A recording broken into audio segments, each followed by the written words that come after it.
L'enquête ne fait que débuter, mais le procureur de Paris a déjà dévoilé ce samedi les éléments révélés par les premières investigations.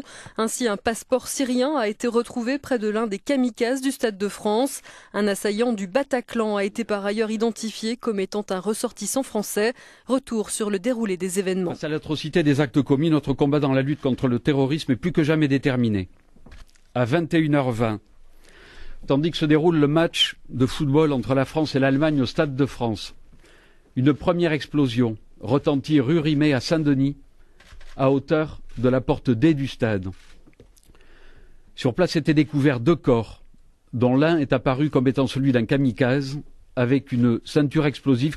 À 21h25, c'est la seconde scène, à l'angle de la rue Alibert et de la rue Bichat, dans le 10e arrondissement de Paris.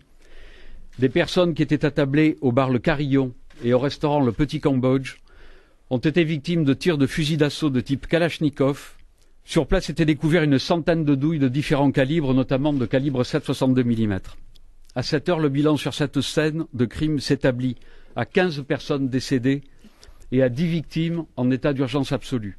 À 21h32, à l'angle de la rue Fontaine-au-Roi et de la rue du Faubourg du Temple dans le 11e arrondissement, une nouvelle fusillade devant le bar à la Bonne Bière a entraîné la mort de 5 personnes et l'évacuation de 8 personnes blessées en urgence absolue.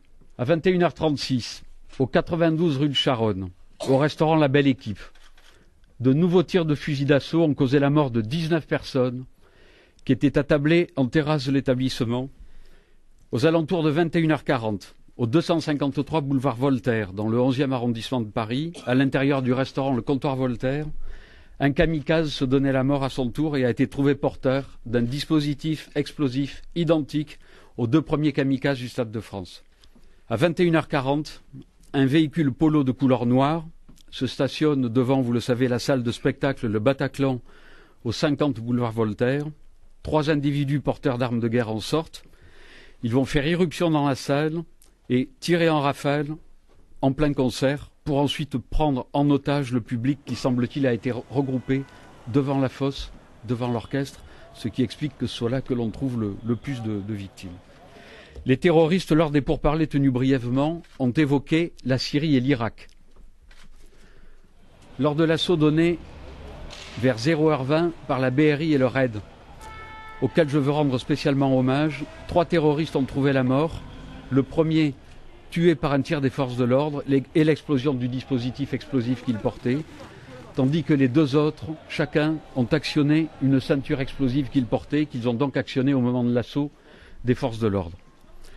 On peut à ce stade des investigations dire que très vraisemblablement, ce sont 3 équipes de terroristes coordonnées qui sont à l'origine de cette barbarie.